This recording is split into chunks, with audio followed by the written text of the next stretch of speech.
Welcome to Luxurious Tales. If you love powerful stories, don't forget to like, share, and comment. Subscribe to Luxurious Tales and turn on the notification bell so you never miss a new tale. Listen closely. The story begins now. Isla Harrington grew up learning how to disappear in plain sight. Raised quietly in a narrow, aging townhouse by her guardian aunt, Maribel Stone, she learned early that survival often meant obedience, restraint, and silence. Maribel worked relentlessly, juggling multiple responsibilities just to keep food on the table, and though she loved Isla deeply, exhaustion often muted her warmth. Isla never complained. She learned discipline from routine, comfort from order, and safety from predictability. Yet beneath her calm exterior lived unanswered questions that followed her into sleep, questions about the father whose name she bore but never knew. Theodore Harrington had vanished from her life when she was still too young to remember his voice, leaving behind only a surname that felt borrowed, heavy, and incomplete. No photographs were displayed, no stories told. His absence was a shadow that shaped Isla's sense of self, instilling in her both a fear of abandonment and an unspoken resolve never to depend fully on anyone else. As a child, Isla showed an unusual fascination with structure and numbers, drawn instinctively to balance, patterns, and systems that made sense in a world that otherwise felt uncertain.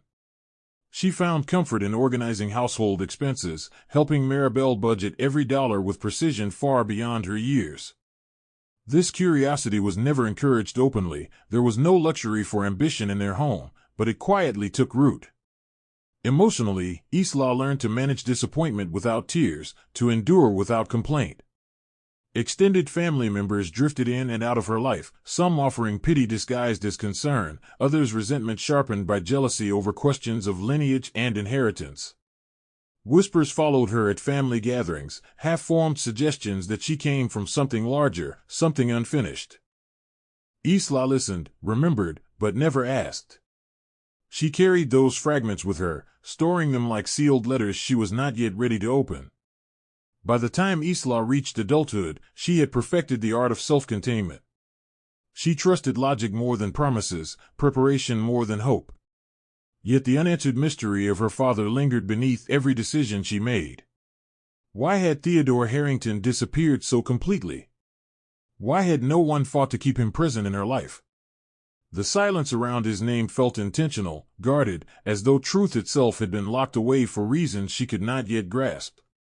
That uncertainty carved both strength and vulnerability into her character. Isla dreamed not of luxury, but of stability, of a life where she would never again feel unclaimed or disposable. What she did not know, as she moved forward believing herself ordinary, was that her story had been paused, not erased. The name she carried without understanding was tied to a legacy waiting patiently for its moment to return. Caleb Rowland grew up in a household where approval was conditional and success was currency. His father, Bernard Rowland, believed discipline forged greatness and rarely offered praise unless it was earned publicly. His mother, Juliette Rowland, carried herself with quiet expectations, reinforcing the belief that appearances mattered as much as outcomes. Caleb learned early that affection arrived only after achievement, and this shaped the way he viewed relationships. From school onward, he chased validation through milestones, grades, competitions, connections, anything that set him apart. Charm became his armor, confidence his disguise.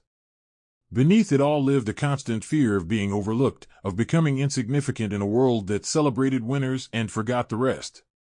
As he grew older, Caleb's hunger for status intensified. He wanted recognition not just for what he did, but for who he was perceived to be. Early ventures failed, teaching him humiliation before resilience. Each failure sharpened his resolve but also hardened his heart. Relationships suffered under the weight of his ambition. He measured love by its ability to elevate him socially and professionally. When partners questioned his priorities, he labeled them distractions. Bernard's voice echoed in his mind, reminding him that comfort bred mediocrity. Caleb began to believe that loyalty was negotiable, that sacrifice was acceptable if it promised advancement. This worldview shaped his choices long before he realized the cost. Despite his driven exterior, Caleb struggled privately with insecurity. Watching peers surpass him triggered both envy and determination. He worked longer hours, networked relentlessly, and curated his image carefully, believing success would eventually silence doubt. Yet every achievement only raised the bar higher, feeding an endless cycle of pursuit. He dreamed of a life where admiration came easily and never faded, where love was guaranteed by status rather than effort. What Caleb failed to recognize was that ambition without balance slowly eroded empathy. By the time his path crossed with someone who loved him without conditions, he was already trained to value assent over connection, a habit that would later define his greatest mistake. Isla Harrington and Caleb Rowland met during a quiet season of transition, at a time when neither of them felt anchored. It was not at a glamorous event or a moment designed to impress, but through an ordinary professional overlap that required patience rather than performance. Isla was navigating a new phase of responsibility, focused and reserved, while Caleb was recalibrating after yet another setback that had bruised his pride. Their first conversations were cautious, marked by mutual politeness and an unspoken recognition of fatigue. There was no immediate spark, only a sense of ease that surprised them both. For Isla, Caleb's determination felt grounding. For Caleb, Isla's calm steadiness felt rare in a world that constantly demanded spectacle. As days turned into weeks, their connection deepened quietly. They spoke late into evenings, not about ambition or success, but about uncertainty, disappointment, and the pressure to become something worthy of notice. Isla listened more than she spoke, offering thoughtful insights that revealed her discipline and emotional intelligence. Caleb found himself disarmed by her lack of pretense. She did not compete for attention or admiration. Instead, she showed up consistently, creating a rhythm that felt safe. Through shared routines, coffee breaks, long walks, conversations that stretched beyond intention, they built intimacy rooted in vulnerability rather than advantage. It was during this period that Isla introduced Caleb to Daphne Moore and Owen Briggs, friends who had stood by her through years of quiet endurance. Daphne observed Caleb carefully, noting both his charm and his restlessness, while Owen welcomed him with easy humor and cautious optimism. The group dynamic brought laughter and balance, reinforcing the sense that something meaningful was forming. For Caleb, these moments offered a glimpse of belonging unconnected to achievement. For Isla, they confirmed a growing belief that partnership could exist without hierarchy. Neither realized that this fragile beginning, built on honesty and shared fragility, would one day stand in stark contrast to the ambitions waiting ahead. The early phase of Isla Harrington and Caleb Rowland's relationship unfolded without witnesses or excess. They built their bond through small, deliberate rituals that belonged only to them, shared mornings structured around quiet planning, evenings spent discussing goals that felt distant but possible. Isla found joy in supporting Caleb emotionally, offering reassurance when his confidence wavered and grounding him when frustration threatened to consume him. She never positioned herself as a savior, only as a steady presence. Caleb, unused to unconditional encouragement, slowly opened himself to the comfort she provided. In those moments, love was not loud or performative. It was consistent, dependable, and deeply personal. As their connection matured, they spoke openly about dreams and fears. Caleb envisioned a future defined by recognition and influence, while Isla imagined stability built on mutual respect and shared responsibility. Though their aspirations differed in tone, they did not yet clash. Isla believed love required patience and understanding, and she gave both freely. She adjusted her schedule to accommodate Caleb's unpredictable commitments, absorbed his stress without complaint, and celebrated even his smallest victories. These sacrifices went largely unnoticed, not out of cruelty, but because Caleb had been conditioned to see support as expected rather than extraordinary. Still, Isla never kept score. She believed that partnership was an investment, not a transaction. The proposal came quietly, without spectacle or audience. Caleb chose a moment that felt intimate rather than impressive, driven by genuine affection rather than ambition. Isla accepted with cautious optimism, aware of the risks but hopeful that love would grow alongside success rather than be consumed by it. Their engagement marked a promise forged before recognition entered the picture, before ambition complicated intention. Friends like Daphne Moore celebrated the simplicity of their commitment, sensing both its sincerity and its fragility. What neither Isla nor Caleb could foresee was how drastically the arrival of the spotlight would alter the balance they had worked so carefully to build. Isla Harrington and Caleb Rowland began their marriage far from applause or envy, grounded instead in practicality and quiet resolve. Their early years together were shaped by limited resources and shared responsibility, where every decision required careful planning. Isla managed their household with precision, ensuring stability even when income was uncertain. Caleb worked tirelessly, chasing opportunities that promised growth but rarely delivered immediate reward. Despite the pressure, Isla remained patient, believing that endurance was part of building something lasting. Their home reflected this philosophy, modest, orderly, and functional, symbolizing a partnership focused on survival rather than display. Social expectations crept in subtly. Friends and acquaintances measured success through milestones that Isla and Caleb had yet to reach, particularly when it came to wealth and expansion. Conversations about children surfaced frequently, sometimes cloaked in concern, other times edged with judgment. Isla absorbed these comments quietly, even as she watched others around her struggle with fertility and loss. She felt both empathy and unease, uncertain about the future but unwilling to let fear dictate her choices. Caleb, under mounting pressure to provide and advance, became increasingly preoccupied with proving himself, often mistaking distance for dedication. It was during this period that subtle cracks appeared, noticed first by those outside the marriage. Neighbors Pauline and Victor Keene observed Caleb's growing restlessness, his impatience with routine, and his fixation on progress at any cost. Daphne Moore, Isla's close friend, voiced gentle concern, sensing that Caleb's ambition was beginning to eclipse his appreciation for the partnership that sustained him. Isla listened but defended her husband, believing faith and time would correct any imbalance. What she did not yet see was how silently ambition was reshaping Caleb's priorities, preparing the ground for a future where loyalty would be tested. Caleb Rowland's first real professional breakthrough did not arrive with celebration, but with exhaustion and quiet relief. After years of rejection and instability, he finally secured an opportunity that placed him closer to influence and visibility. The role demanded long hours, strategic thinking, and relentless networking, all of which fed his hunger for progress. Caleb embraced the pressure, convinced that this was the turning point he had waited for. Isla watched the change carefully, proud of his advancement, yet unsettled by how quickly ambition began to consume his attention. Where he once shared doubts and ideas freely, he now guarded his time, measuring conversations by their utility rather than connection. As Caleb's world expanded, so did his awareness of status. Meetings shifted into refined spaces, conversations revolved around perception and leverage, and expectations grew sharper. Isla supported him quietly, adapting once again to his evolving schedule and emotional distance. She reminded herself that success often required sacrifice, even when it left her feeling peripheral in her own marriage. Caleb, immersed in this new environment, began to equate distance with progress, believing focus demanded detachment. Without realizing it, he started associating affection with distraction and efficiency with emotional restraint.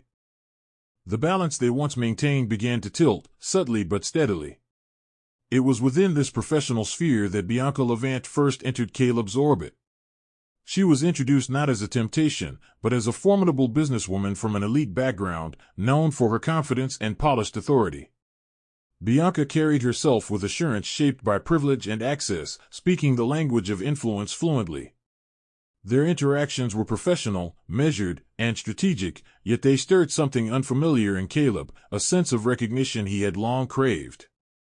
Isla knew of Bianca only as a name mentioned in passing, unaware that this new presence represented more than opportunity. The power dynamic in Caleb's life was shifting, and with it, the foundation of his marriage began to strain under the weight of wanting more. Isla Harrington discovered she was pregnant on an ordinary morning that should have felt insignificant, yet altered the direction of her life permanently. The confirmation came quietly, without witnesses or ceremony, leaving her alone with a surge of emotions she struggled to organize. Joy arrived first, pure and overwhelming, followed closely by fear. Caleb Rowland had been distant for months, absorbed by work and increasingly impatient with anything that demanded emotional presence. Isla sat with the news for days, replaying recent conversations and silences, weighing the timing with careful restraint. She wanted to share the moment with him, but something in her hesitated, an instinct shaped by years of self-protection and observation. As her body began to change, Isla adjusted her routines discreetly. She attended medical appointments alone, listened carefully to every instruction, and carried the weight of responsibility with quiet determination. Nights became longer, filled with reflection and silent conversations with the life growing inside her. She imagined a future defined not by uncertainty, but by protection and intention. Though fear lingered, it strengthened rather than weakened her resolve. Isla promised herself that no matter how circumstances unfolded, her child would never feel unclaimed or unwanted. This promise grounded her, even as emotional distance within her marriage grew more pronounced. Caleb noticed subtle shifts but misread them entirely. He interpreted Isla's reserve as independence, assuming she was simply managing as she always had. In his mind, her silence was strength, not concealment. Isla continued to support him, offering encouragement when he returned home late, masking her exhaustion and nausea with practiced composure. She chose patience over confrontation, believing that timing mattered.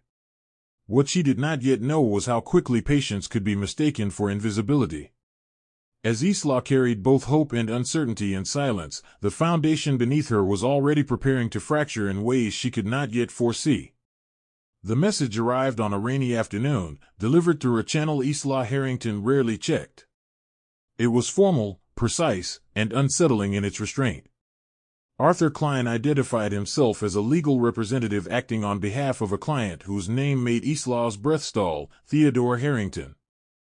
The email referenced declining health, unresolved legal matters, and an urgent request for contact. Isla read it repeatedly, each time feeling the past press closer. For years, her father's name had existed only as an absence, a deliberate silence guarded by others. Now it surfaced without warning, reopening questions she had trained herself not to ask. She closed her laptop and sat still, aware that whatever came next would not be simple. Meeting Arthur Klein introduced Isla to a world she had never been invited into. The lawyer spoke carefully, explaining that Theodore Harrington's affairs were complex, layered with trusts, corporate holdings, and disputes that extended beyond a single lifetime. There were sealed documents, contested claims, and relatives who believed Isla should not exist within the equation at all. Arthur revealed just enough to convey gravity without clarity, emphasizing discretion above all else. Isla listened, composed but shaken, realizing that her childhood questions were not forgotten accidents but deliberate omissions. The possibility that her father's absence had been enforced rather than chosen unsettled her deeply. Emotionally conflicted, Isla chose silence. She did not tell Caleb Rowland about the contact, nor did she confide in friends. The timing felt dangerous, her pregnancy already demanding caution and focus. She feared that introducing uncertainty into an already strained marriage would invite chaos she could not control. Instead, she processed alone, sorting through memory and implication late into the night. Why now? Why her? And why had so many worked to keep her removed from a name that clearly carried weight? As Isla weighed these questions, she sensed that the life she believed she understood was only a fraction of the truth, and that the answers waiting ahead would redefine far more than her past. Theodore Harrington's death did not arrive with closure, but with escalation. Isla Harrington received the confirmation through Arthur Klein in a controlled, deliberate conversation that left little room for emotion. There was no funeral invitation extended to her, no public acknowledgement of her existence. Instead, there were documents, timelines, and conditions. Theodore had passed after a prolonged illness, one managed behind layers of privacy and legal insulation. Isla felt an unexpected stillness settle over her, grief delayed by distance, anger muted by unanswered questions. She mourned not the man she knew, but the father she never had the chance to meet, the relationship erased before it could begin. What followed shattered every assumption Isla had made about her place in the world. Arthur revealed the scope of Theodore Harrington's empire in fragments: multinational holdings, energy interests, shipping corridors, financial institutions, real estate portfolios stretching across continents. and layered offshore trusts designed to outlive scrutiny. At the center of it all was a sealed directive naming Isla as the primary heir. The figure attached to the inheritance, $1 trillion, felt unreal, almost offensive in its magnitude. Yet the structure was precise. The assets would remain confidential until consolidation was complete, shielded from media, rivals, and hostile claimants. Silence was not a suggestion, it was a requirement. Isla left the meeting carrying a truth that could collapse everything she knew if spoken aloud. She returned to her daily life unchanged on the surface, answering messages, supporting Caleb Rowland, attending appointments, pregnant, composed, invisible. Inside, however, she was reorganizing her identity. The child she carried would inherit a legacy forged through secrecy and conflict, not privilege or ease. Isla chose restraint over revelation, understanding that power revealed prematurely became vulnerability. As she stood at the intersection of loss and unimaginable wealth, Isla made a decision that would shape every chapter ahead. She would wait, watch, and prepare. The world had rewritten her history, but she would decide how and when it learned her name. Bianca Levant no longer lingered at the edges of Caleb Rowland's life. She stepped into it with intention and visibility. Her presence became unmistakable, arriving at events beside him, speaking on his behalf in meetings, and subtly asserting familiarity that unsettled those who noticed the shift. Bianca embodied refinement shaped by privilege, her confidence effortless, her influence carefully cultivated. Caleb found himself drawn to the way she navigated power with ease, how association with her elevated his standing without requiring explanation. What began as professional alignment evolved seamlessly into something more intimate, though never openly acknowledged at first. As Bianca's role expanded, Isla Harrington felt the change before it was confirmed. The signs were quiet but persistent: unanswered messages, postponed plans, a growing emotional distance that could not be attributed solely to work. Bianca's lifestyle, lavish dinners, strategic introductions, curated appearances, stood in stark contrast to Isla's grounded routines. Subtle humiliations followed, never overt, but sharp enough to sting. Bianca spoke to Isla with politeness edged by superiority, framing her presence as temporary, replaceable. Caleb, absorbed in the momentum of his ascent, failed to recognize the cruelty beneath the civility. Despite the betrayal unfolding around her, Isla remained composed. She did not confront, accuse, or plead. Instead, she observed, cataloging shifts in behavior and loyalty with the same discipline she applied to every challenge. Pregnancy deepened her resolve rather than weakening it. She understood that emotional upheaval would only jeopardize what mattered most.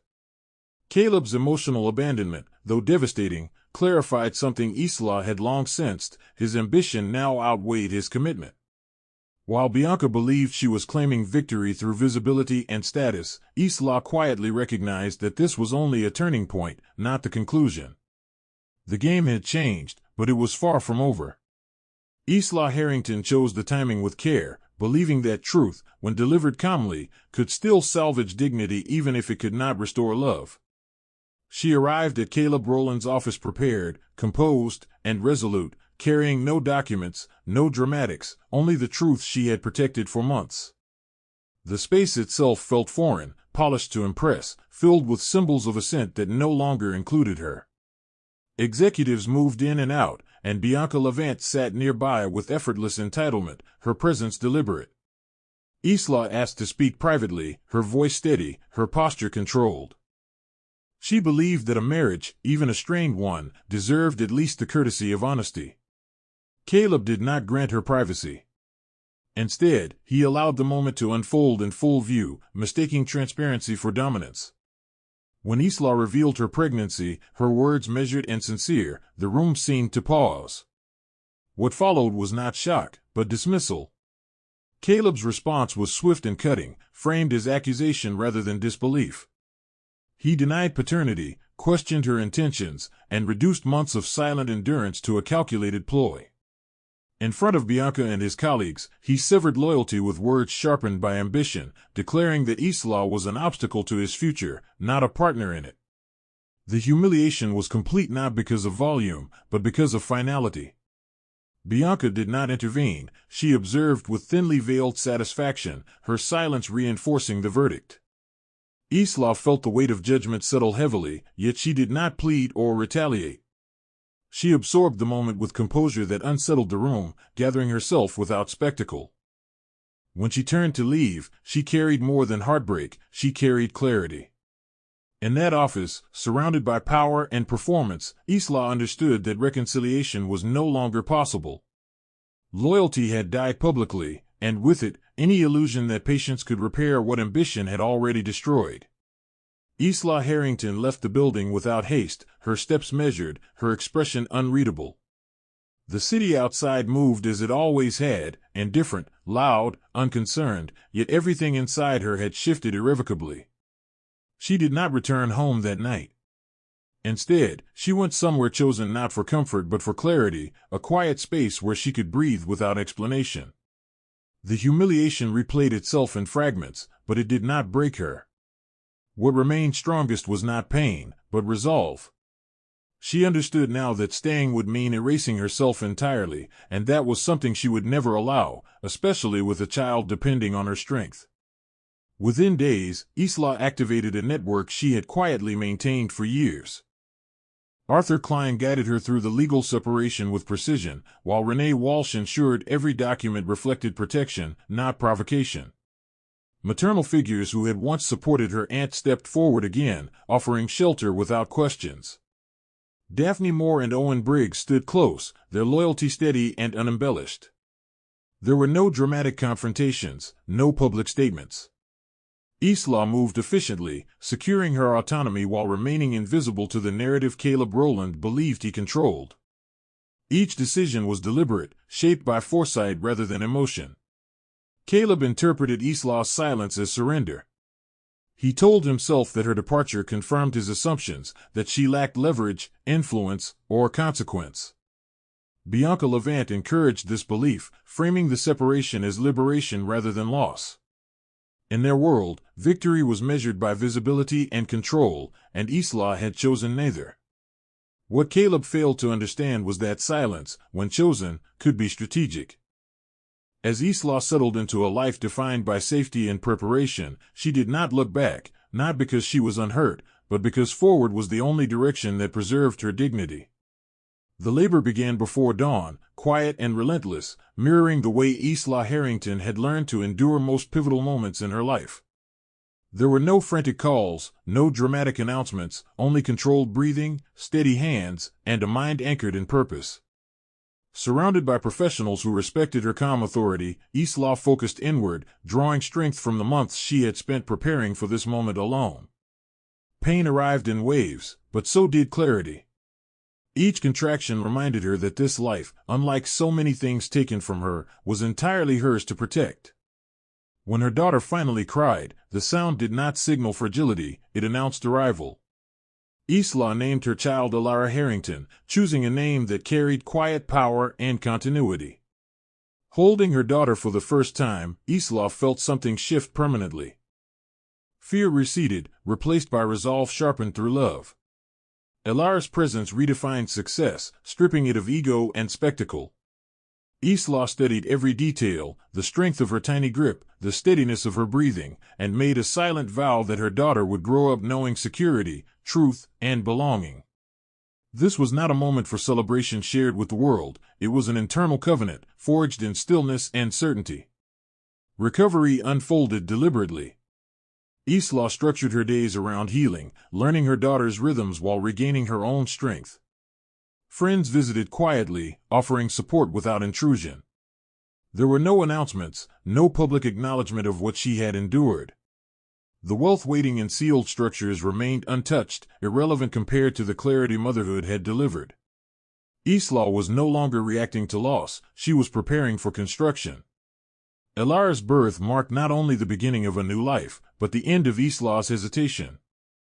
Whatever remained ahead would be faced with precision, patience, and an unyielding commitment to ensure her daughter inherited more than fortune, she would inherit dignity. Motherhood did not slow Isla Harrington, it sharpened her. As Alara settled into a predictable rhythm, Isla began to move with deliberate precision, her days structured around care and strategy in equal measure. She did not rush, nor did she reveal herself. Instead, she studied. Through secure channels and trusted intermediaries, Isla observed markets, traced ownership webs, and analyzed power structures tied to the empire she now controlled in silence. Every decision was calculated to leave no fingerprint. She understood that visibility invited resistance, and resistance created delay. Patience, she had learned, was its own form of dominance. Using layered proxies and legally insulated entities, Isla began acquiring minority stakes across key industries connected, sometimes distantly, sometimes directly, to influential corporate networks. These moves appeared insignificant to outside observers, easily dismissed as routine shifts in ownership. Jonah Pierce and Malcolm Reed, seasoned global finance players, facilitated introductions and transactions without ever knowing Isla's full identity. They respected results, not names. Boardroom politics unfolded quietly, alliances shifting almost imperceptibly as Isla's presence grew like a current beneath the surface.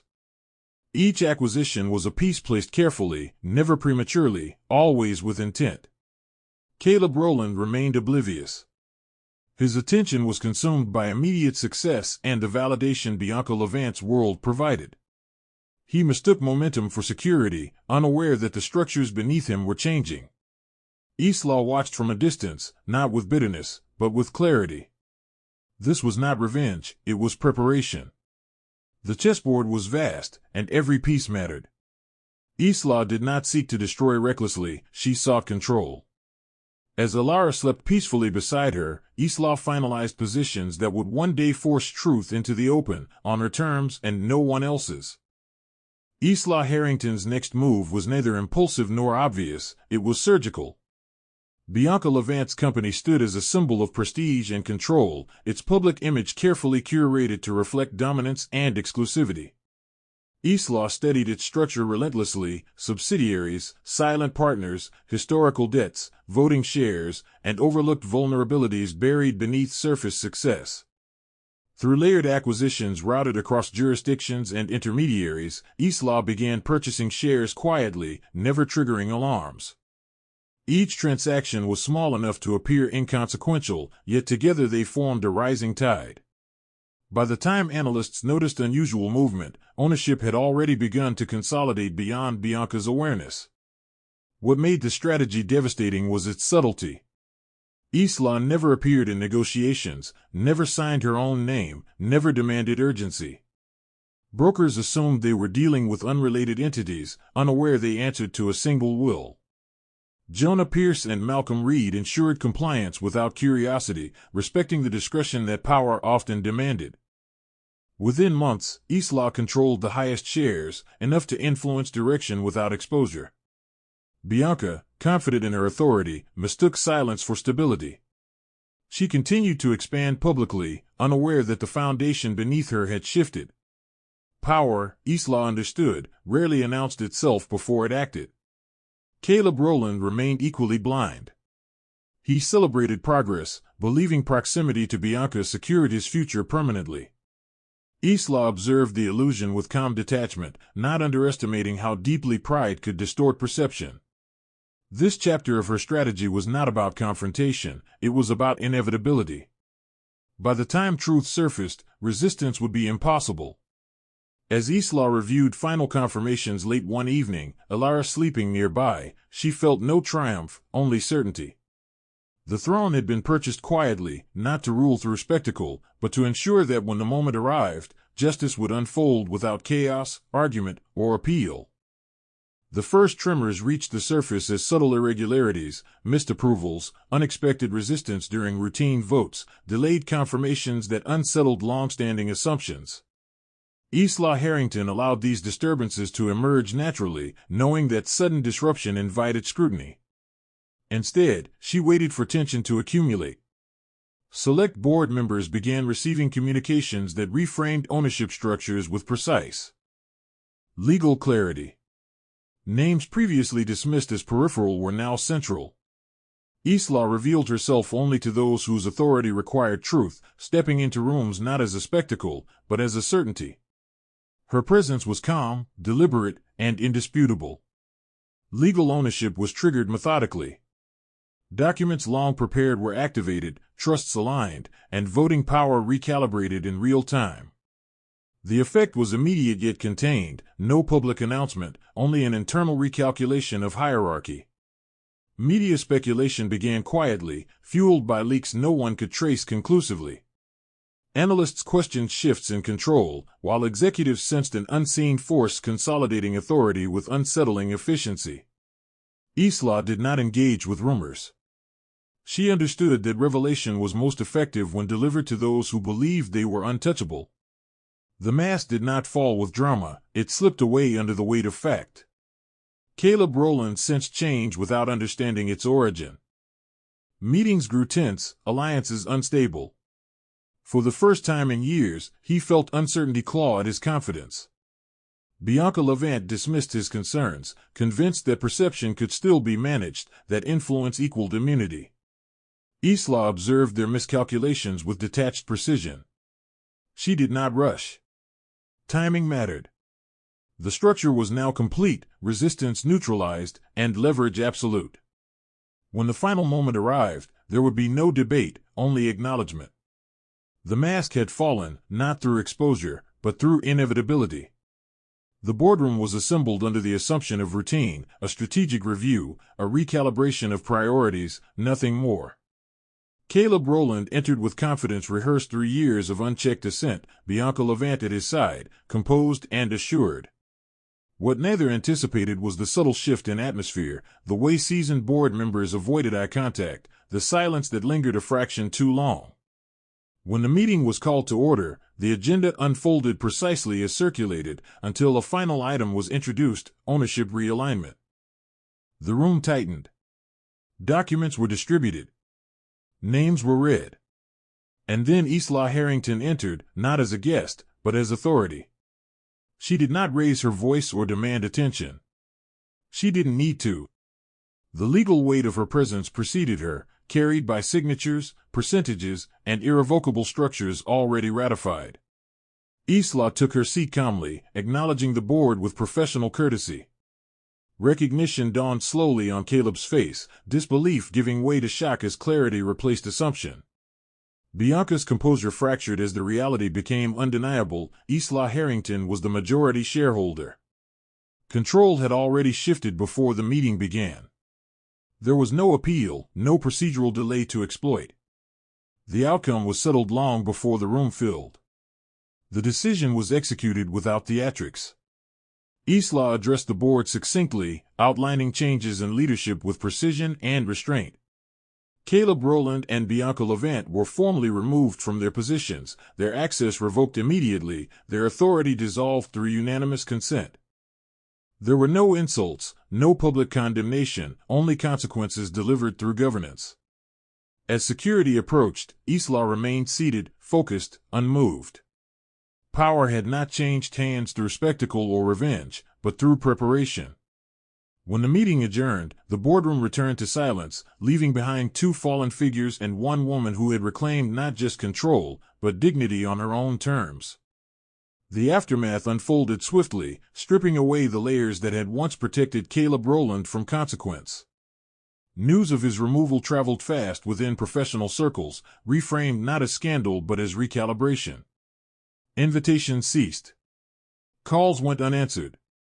Allies who once lingered for proximity now distanced themselves, careful to preserve their own positions.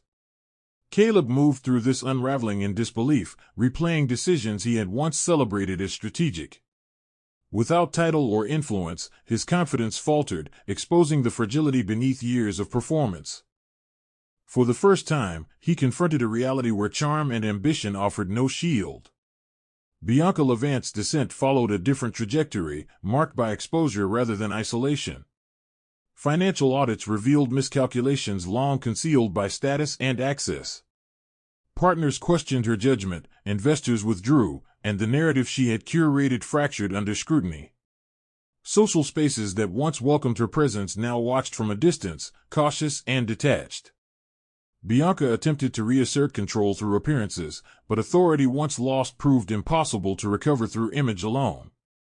The power she believed inherent was revealed as conditional, sustained only while others benefited. When the illusion collapsed, it did so completely. Isla Harrington observed the consequences without interference. She did not issue statements or seek validation.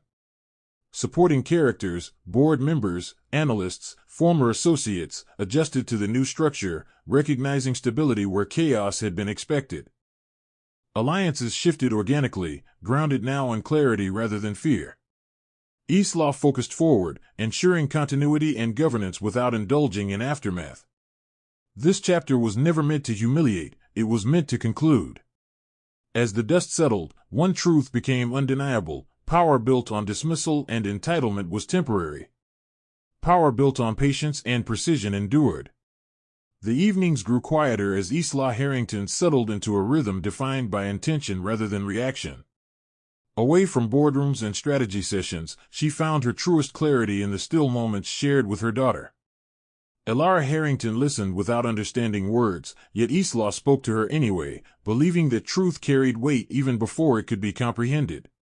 She spoke of dignity not as pride, but as self-respect earned through restraint. She spoke of power not as dominance, but as responsibility guided by foresight. These conversations were not rehearsals for legacy, they were foundations, laid gently and without urgency. Isla reflected often during these moments, tracing the path that had led her here. She did not dwell on bitterness or regret. Instead, she analyzed cause and effect with the same discipline that had guided every major decision. Betrayal had revealed character. Silence had protected strength. Preparation had ensured survival. She wanted Isla to grow understanding that worth was not granted by acceptance, nor erased by rejection. The world would offer her many definitions of success, Isla knew, but she hoped her daughter would recognize that identity came first, unshaken by external validation. Outside this private world, life continued to reorganize itself around new structures. Invitations arrived again, measured and respectful, but Isla declined many. Her future path was not centered on romance, restoration, or revenge. It was purpose-driven, shaped by clarity and choice. As Isla drifted to sleep, Isla felt a sense of completion settle within her, not an ending, but alignment. The past no longer dictated direction. The truths she shared with her child were not warnings born of fear, but lessons forged through experience. In them lived the promise of continuity without repetition. The new chapter of Isla Harrington's life did not arrive with fanfare or public acknowledgement.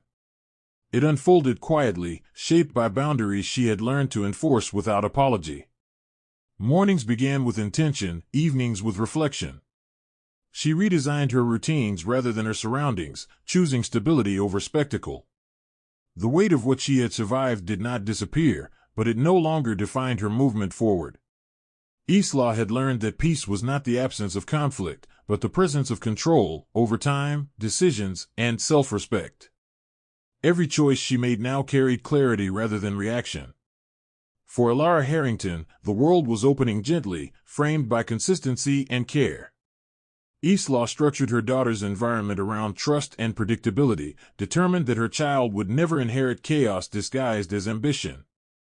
Legacy planning became less about scale and more about values, systems designed to protect without suffocating, to empower without isolating. Isla did not raise Isla to fear loss or chase validation. Instead, she modeled discernment, teaching through action that strength could be quiet and authority could exist without cruelty. This was the inheritance Isla valued most. Caleb Rowland faded from relevance, not through punishment, but through consequence. His story continued elsewhere, stripped of influence, reshaped by choices he could no longer undo. Isla did not monitor his decline, she had no need to. Her life was no longer oriented around reaction to his presence or absence. As she watched Isla sleep one evening, the future felt expansive rather than uncertain. The past had closed its grip, not through revenge, but through resolution. What lay ahead was not restoration of what had been lost, but the creation of something entirely new, built on truth, restraint, and unshakable dignity. Thank you for listening to Luxurious Tales. If this tale moved you, share it with someone, leave a comment, and let us know what you felt. Don't forget to like, subscribe, and turn on the notification bell so you never miss a new story. Until next time.